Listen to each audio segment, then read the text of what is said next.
দর্শক মানচিত্রে নিয়মিত আয়োজন কথোপকথনে আপনাদের অনেকেরই হয়তো মনে থাকার কথা যে 2025 সালের আগস্ট মাসে সেনাপ্রধান জেনারেল ওয়াকারুজ্জামান বলেছিলেন ডিসেম্বরের মধ্যেই জাতীয় নির্বাচন হতে হবে। সেই সময় থেকে এই নির্বাচন ঠেকানোর জন্য কম জল ঘোলা করা হয়নি। একটি অংশের ধারণা ছিল যে ইউনূস গং নির্বাচন দেবে না, কিন্তু সেনাপ্রধান অপেক্ষা করেছেন। তিনি খুব কৌশলে গিয়েছেন।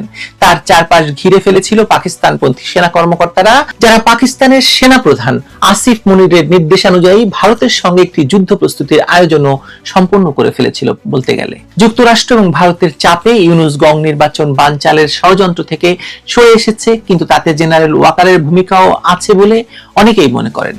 শুধু তাই নয়, নির্বাচনের পর সেনাবাহিনীতে বড় বড় সব পরিবর্তন বুঝিয়ে দিচ্ছে যে পাকিস্তানপন্থী সেনা কর্মকর্তারা পরাজিত হয়েছে।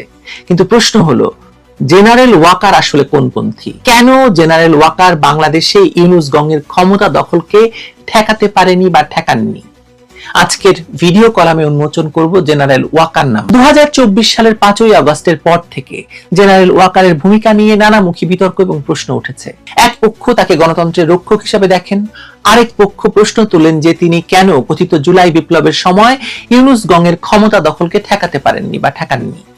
এই প্রশ্নের উত্তর খুঁজতে গেলে আমাদের সেই সময়কার জটিল রাজনৈতিক পরিস্থিতি বিশ্লেষণ করতে হবে। 2রা আগস্ট 2024 তারিখে নাহিদের উপর সেনাবাহিনী এবং ডিজিএফআই এর একটি অংশ চাপ সৃষ্টি করেছিল এক দফা মানে শেখ হাসিনার পতনের ঘোষণা দেওয়ার জন্য।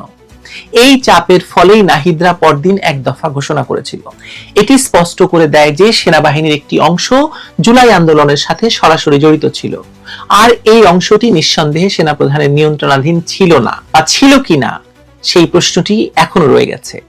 এমনকি শেখ হাসিনাকে গণভবন থেকে নিরাপদে সরিয়ে দেওয়ার ক্ষেত্রেও ওয়াকারের ভূমিকা আসলেই কতটুকু তা নিয়েও তো সন্দেহ রয়েছে। বরঞ্চ জাতিসংঘের চাপে হোক কিংবা বিদেশি প্রেসক্রিপশন অনুযায়ী পরিচালিত হয়েই হোক, ওয়াকারুজ্জামান কার্যত জুলাই সন্ত্রাস দমনে তার দায়িত্ব পালন করতে পারেননি। একথা স্বীকার করে নিয়েই আমাদের পরবর্তী অধ্যায়ের দিকে এগোতে হবে। ধরুন, আমরা যদি কেবল হাসনাত আব্দুল্লাহ বিষয়ে জেনারেল ওয়াকারের ভূমিকাকে বিশ্লেষণ করি, তাতেও আপনাকে বিভ্রান্ত হতে হবে। তথাকথিত জুলাই বিপ্লবের সবচেয়ে অ্যাগ্রেসিভ চেহারা হাসনাত আব্দুল্লাহ। জনশ্রুতি হচ্ছে হাসনাতের অ্যাগ্রেসিভনেস সেনাপ্রধানের বিশেষ নজরে আসে এবং তিনি হাসনাতকে জুলাই জঙ্গিদের উপযুক্ত নেতা হিসেবে গড়ে তোলেন। সেনাপ্রধানের সমর্থন পেয়ে হাসনাত আরো অ্যাগ্রেসিভ হয়ে ওঠে এবং নিয়ন্ত্রণের বাইরে চলে যায়। পরবর্তীতে হাসনাতকে সংসদে পাঠানোর বিষয়টিও জেনারেল ওয়াকারের কৌশলগত সিদ্ধান্তের অংশ। জামায়াত সরকার গঠন প্রক্রিয়া থেকে ছিটকে গেলে সেনাপ্রধান নিরাপত্তার জন্য হাসনাতকে সংসদে পাঠানো জরুরি বলে মনে করেছিলেন। এই সমস্ত ঘটনা প্রবাহ বিশ্লেষণ করলে মনে হয় যে জেনারেল ওয়াকার একটি অত্যন্ত জটিল এবং বিপজ্জনক পরিস্থিতিতে নিজেকে খাপ খাইয়ে নিয়েছেন। গত 18 মাস ধরে তিনি সম্ভবত একাই সবাইকে নিয়ে খেলেছেন। আওয়ামী লীগের অনেক লোকজন মনে করে যে তারা ওয়াকারের জন্যই নিরাপদে দেশ থেকে বেরোতে পেরেছে। আবার বিএনপি মনে করে যে তিনি তাদের গণতন্ত্রের পথে এগিয়ে নিয়ে গেছেন। কিন্তু সালমান এফ রহমান, আইনমন্ত্রী আনিসুল ইসলাম, জুনায়েদ আহমেদ পলক সহ বেশ কয়েকজন নেতাকে ধরিয়ে দেওয়ার যে কূট কৌশলের আশ্রয় জেনারেল ওয়াকার নিয়েছিলেন, সেগুলো বিশ্লেষণ করলে আপনাকে আরো অবাক হতে হবে। তিনি ইউনূসের সঙ্গে ইঁদুর বেড়াল খেলা খেলেছেন, কিন্তু তার ইনাফ ইজ ইনাফ বক্তব্যের পর তাকে সরিয়ে দেওয়ার চেষ্টা ঠেকাতে তিনি কি করেছেন? তিনি নিজ মুখে বিডিআর হত্যাকাণ্ডের বিষয়ে ফুল স্টপ টেনে দেওয়ার পরও আবার ইউনূস সরকার এটি নিয়ে সাজানো রিপোর্ট তৈরি করতে গেলে ওয়াকার তাতে মত দিয়েছেন। সবচেয়ে বড় কথা হলো, আন্তর্জাতিক অপরাধ ট্রাইব্যুনালে গুমের অভিযোগে সেনা কর্মকর্তাদের বিচার মেনে নিয়ে তিনি সেনাবাহিনীকে প্রতিষ্ঠান হিসেবে দুর্বল করেছেন। একথা তার পরম বন্ধুরাই বলছে। কিন্তু আর সবকিছু ছাপিয়ে জেনারেল ওয়াকার একটি জায়গায় অনড় থেকেছেন, সেটা হলো নির্বাচন। এই নির্বাচনে জেনারেল ওয়াকার একটি বড় পরীক্ষায় উত্তীর্ণ হয়েছেন। পুরনো মার্কিন ডিপ স্টেটের প্ল্যান অনুযায়ী এবং দেশের ভেতর ইউনূস গংয়ের চাপে প্রাথমিকভাবে জামায়াতকে 130 থেকে 140টি সিট দেওয়ার কথা থাকলেও ট্রাম্প প্রশাসন এবং ভারতের যৌথ চাপে পরবর্তীতে খেলা ঘুরে যায়। এর ফলে রাজাকার পুত্র গামসা আজমি সহ অনেক জামায়াত নেতার বক্তব্যে স্পষ্ট ধারণা পাওয়া যায় যে জেনারেল ওয়াকারের আসল ভূমিকা কি ছিল। ইউনূস সরকারের সময়ে প্রধান উপদেষ্টা হিসেবে তিনি ছিলেন রাষ্ট্রপতি শাহাবুদ্দিন আহমেদের উপদেষ্টা আসলে। কিন্তু রাষ্ট্রপতির উপদেষ্টা হয়েও ইউনূস রাষ্ট্রপতিকে সাংবিধানিক ক্ষমতা ব্যবহার করতে দেননি, বরং রাষ্ট্রপতিকে সরানোর সকল প্রচেষ্টা করেছেন। তিনি ব্যর্থ হয়েছেন শুধু সেনাপ্রধান ওয়াকারের জন্য। জেনারেল ওয়াকার সর্বশক্তি নিয়োগ করেছিলেন রাষ্ট্রপতিকে টিকিয়ে রাখতে। কেন তিনি রাষ্ট্রপতিকে টিকিয়ে রাখতে চেয়েছিলেন? উত্তর একটাই, রাষ্ট্রপতি সরে গেলে প্রথম সরিয়ে দেওয়া হতো ওয়াকারুজ্জামানকেই বা সেনাপ্রধানকেই। একমাত্র রাষ্ট্রপতিই পারেন সেনাপ্রধানকে পদচ্যুত করতে। সুতরাং রাষ্ট্রপতিকে বাঁচাতে ওয়াকার নিজেই তৎপর হয়েছেন। যদি এরকমটা হতো যে রাষ্ট্রপতিও নেই এবং সেনাবাহিনীর প্রধানও নেই, তাতে সংকট বাড়তো না কমতো? জঙ্গি জামায়াতীদের পোয়াবারো হতো নিঃসন্দেহে। ইউনূস রাষ্ট্রপতি, আসিফ নজরুল প্রধান উপদেষ্টা, জেনারেল ওয়াকার আউট। এই পরিস্থিতিতে সরাসরি জামায়াতের কেউ সেনাপ্রধান হতো।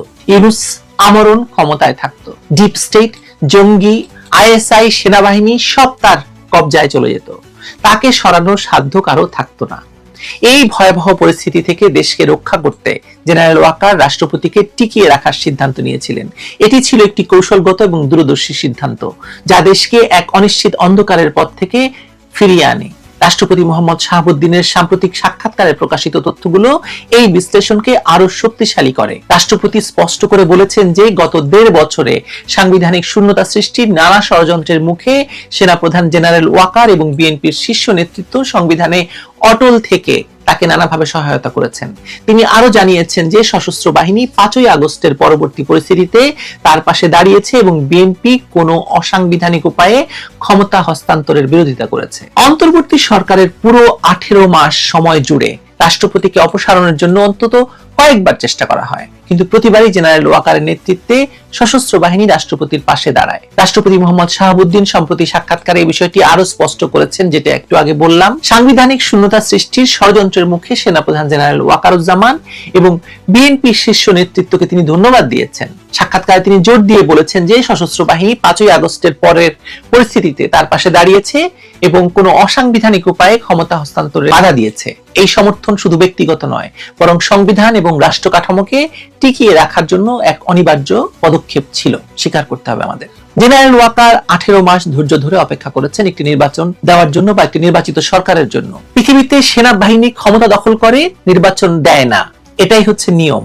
কিন্তু বাংলাদেশে প্রথম আমরা দেখতে পেলাম যে সেনাবাহিনী নির্বাচন চেয়েছে, সেনাপ্রধান নির্বাচন চেয়েছে এবং নির্বাচন দিতে বাধ্য করেছে। নির্বাচিত সরকার শপথ নেওয়ার পর একে একে আর্মির জিহাদি উপাদানগুলোকে স্প্রিং ক্লিনিং করলেন ওয়াকার। ইউনূস সরকারের সময়ে আর্মির মধ্যে জিহাদি প্রভাবিত অফিসারদের প্রভাব বাড়ছিল। নির্দেশ আসছিল রাওয়ালপিন্ডি থেকে বা ইসলামাবাদ থেকে। ইউনূস সরকার যখন ক্ষমতার বাইরে গেলেন, তখনই জেনারেল ওয়াকার দ্রুত অ্যাকশন নিলেন।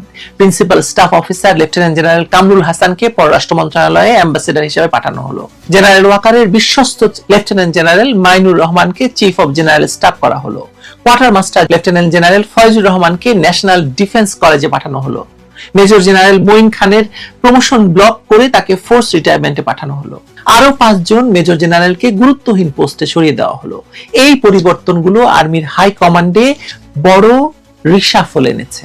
নিঃসন্দেহে আর্মিকে জামায়াত ইসলামী, জিহাদি গ্রুপ বা পাকিস্তানপন্থী যে চাপ, পাকিস্তানপন্থী যে এক্সটেনশন হওয়া থেকে বাঁচিয়ে দিয়েছেন জেনারেল ওয়াকার। ধন্যবাদ তাকে দিতেই হবে। তথাকথিত জুলাই বিপ্লব পরবর্তী বিশৃঙ্খল সময়ে বাংলাদেশ প্রায় মিয়ানমারের পথে ঢুকে গিয়েছিল। বাংলাদেশ সেনাবাহিনী, বিশেষ করে বর্তমান সেনাপ্রধান, তার দৃঢ় নেতৃত্ব দিয়ে সেই পথ থেকে বাংলাদেশকে ফিরিয়ে এনেছেন। নানা ধরনের উস্কানি, চাপ, প্রলোভন, স্বজনপ্রীতি এবং পরিস্থিতির ফাঁদে পা না দিয়ে তিনি সততা, আমি দেশপ্রেমও বলবো, দৃঢ়তা সহ জানা অজানা অসংখ্য চ্যালেঞ্জ মোকাবেলা করে দেশকে একটি ভয়াবহ বিপদের হাত থেকে রক্ষা করেছেন তিনি। এমনকি তিনি 1/11 পথেও হাঁটেননি। 1/11 ছিল একটি সামরিক অভ্যুত্থান।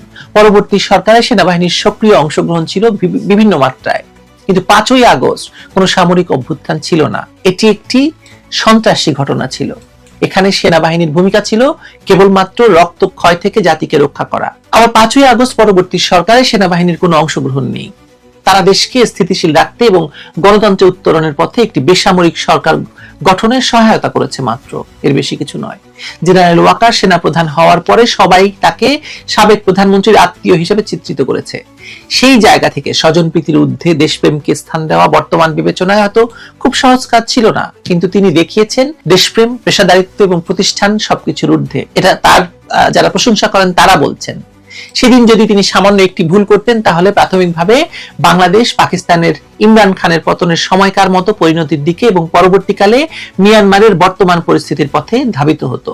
কিন্তু বর্তমানে সেনাপ্রধান সে অবস্থা থেকে শুধু বাংলাদেশকে রক্ষা করেননি, বাংলাদেশ সেনাবাহিনীকেও রক্ষা করেছেন। নির্বাচনের ক্ষেত্রে জেনারেল ওয়াকারের ভূমিকা ছিল অত্যন্ত স্পষ্ট এবং দৃঢ়।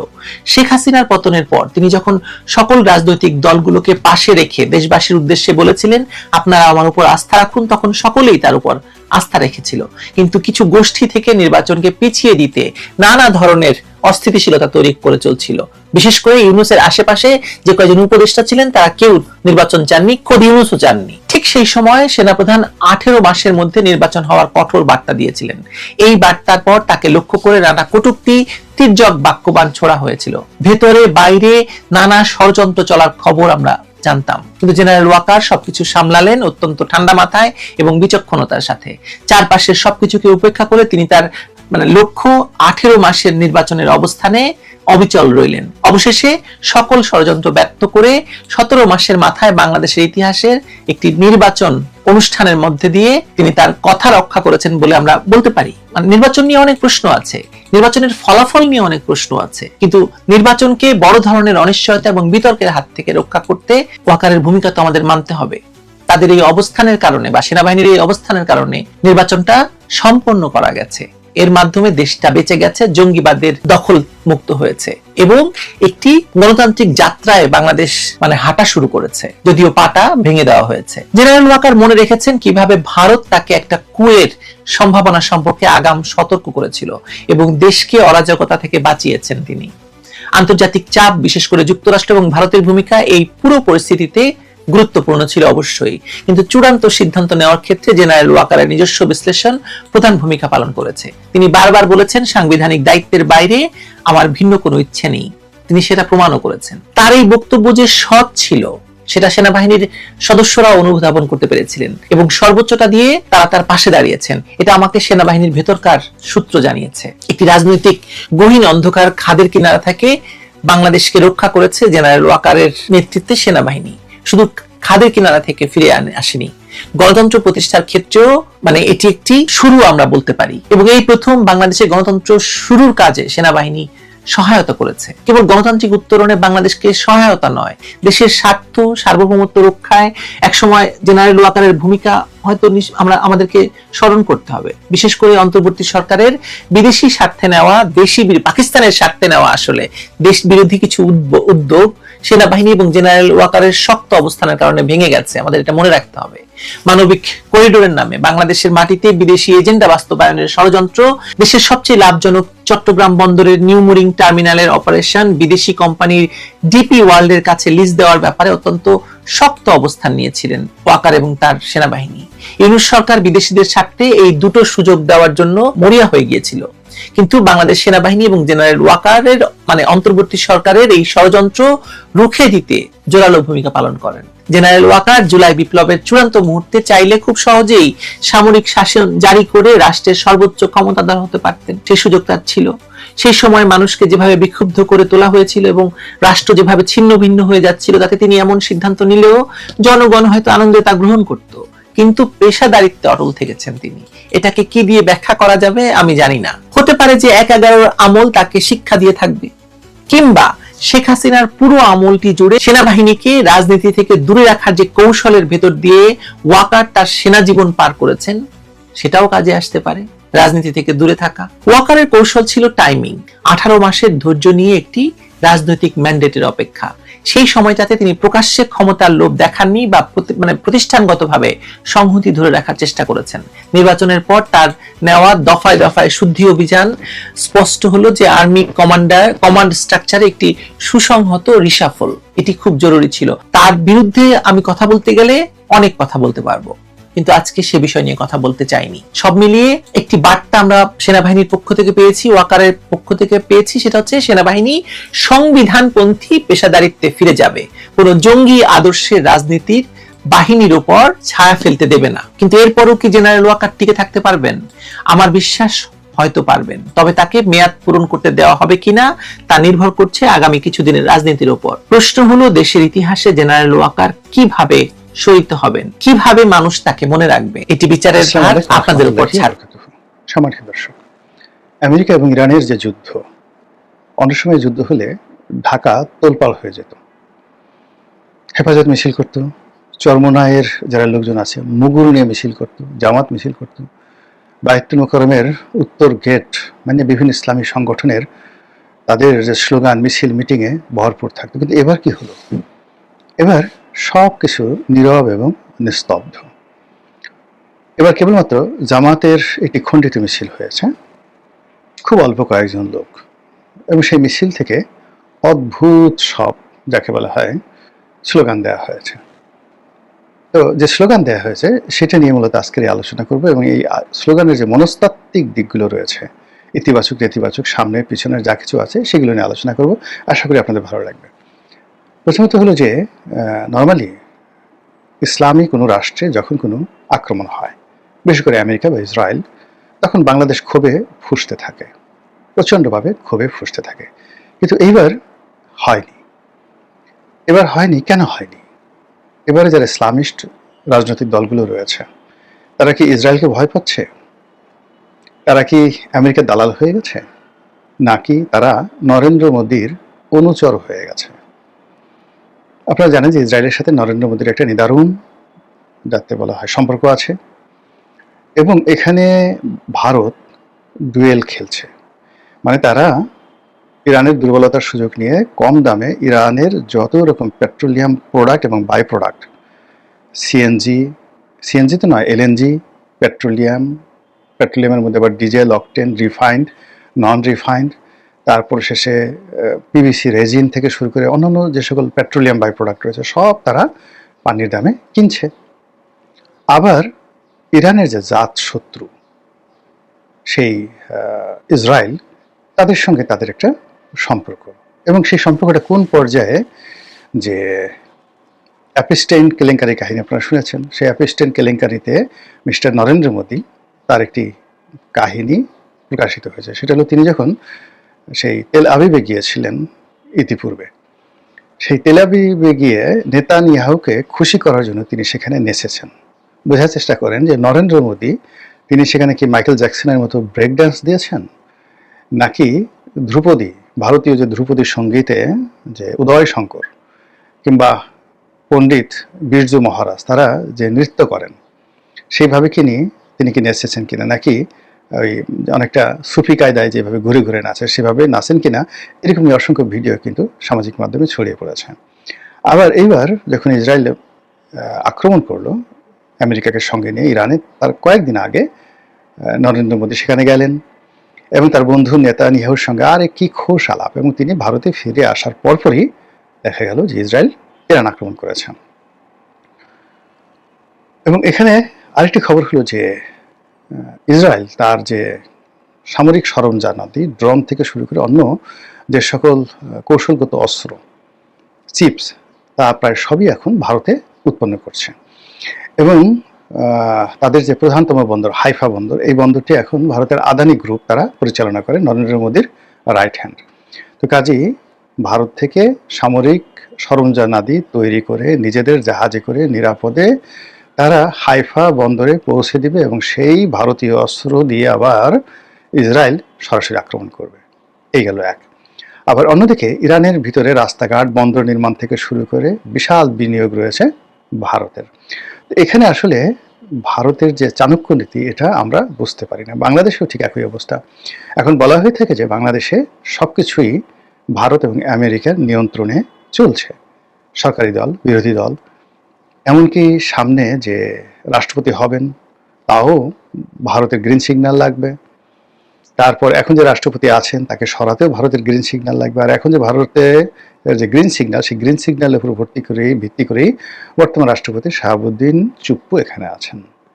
কাজেই আমাদের দেশে যে সকল মোল্লারা আছেন, মাওলানারা আছেন, যারা কথায় কথায় জিহাদ করেন, কথায় কথায় আকাশ থেকে আবাবিল পাখি ধরে নিয়ে আসেন, কথায় কথায় মানুষকে অভিশাপ দেন, এবং এরা এতটা শক্তিশালী যে বাংলাদেশে বসে ফু দিয়ে তারা মক্কা শরীফের মোমবাতি নিভিয়ে দেওয়ার ক্ষমতা রাখেন। কিন্তু যে আমাদের রুমিন ফারহানা নামক একজন রাজনীতিবিদ আছেন, রায়বাগিনী, তার হাঁস মার্কার সঙ্গে এরা পারেন না। একেবারে রাম ধরা খান, একটা রমণীর কাছে এবং রমণীর হাঁস মার্কার কাছে তারা নাস্তা নাবুদ হয়ে যান, কিন্তু তারা এত শক্তিশালী, তারা যে কোনো সময় পৃথিবীর যে কোনো শক্তিশালী পরমাণু বোমা তারা ফিনিশ করে ফেলতে পারেন।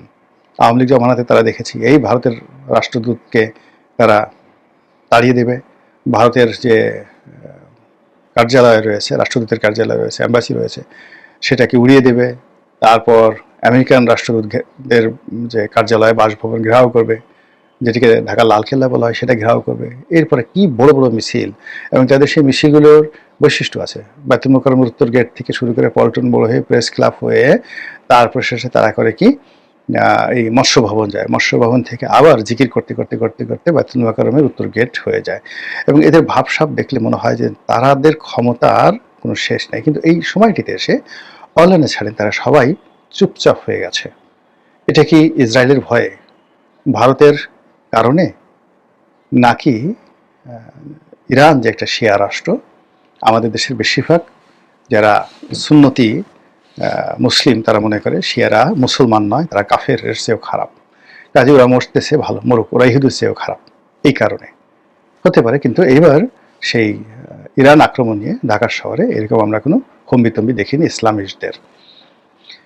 তো এই গেল একটা পার্ট। কিন্তু তারপরেও জামাত কেন এরকম একটা মিছিল করলো, বড় করে না করলো, ছোট একটা মিছিল করলো?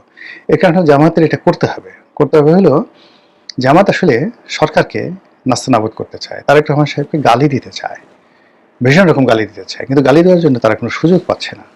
তারা যেভাবে মানে সরকারের খুঁত ধরার জন্য চেষ্টা করছে, তারেক রহমানের খুঁত ধরার চেষ্টা করছে, ঠিক সেই খুঁত পাচ্ছে না। তো সেখানে হঠাৎ করে তারা যখন দেখলো যে এরকম একটা আক্রমণ হয়েছে, তখন সেক্ষেত্রে তাদের কর্মীরা রাজপথে মিছিল করছে যে ইরানে হামলা কেন, তারেক রহমান জবাব দেয়।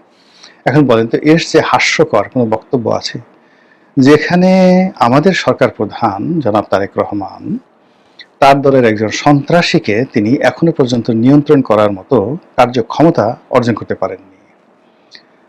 প্রকাশ্যে চট্টগ্রামের মতো একটি ব্যস্ত দ্বিতীয় বৃহত্তম মহানগরীর ধনাঢ্য ব্যবসায়ীর বাড়ির সামনে, স্মার্ট গ্রুপের মালিকের বাড়ির সামনে AK-47 দিয়ে যেভাবে গোলাগুলি হলো, সেই